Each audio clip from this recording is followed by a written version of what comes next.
15. Hogyan döntötted el, hogy jelentkezel a versenyre? A barátok ajánlották a lehetőséget, és úgy gondoltam, hogy kipróbálhatnám, végül semmit nem vesztek vele. Mióta hallgatsz rózenét és miket szoktál hallgatni? Már egész kiskorom óta apum is ilyen AC/DC, Iron Maiden, Edda, ilyesmiken nőttem fel.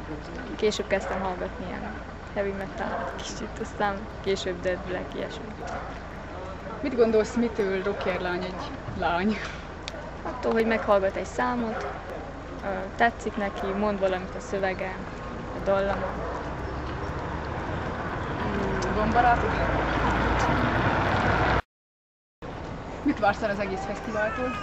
Hát, hogy legyen egy jó buli, haverok mindenhonnan összegyűlnek, egyetül bulizunk. Mit üzensz a többi versenyzőnek?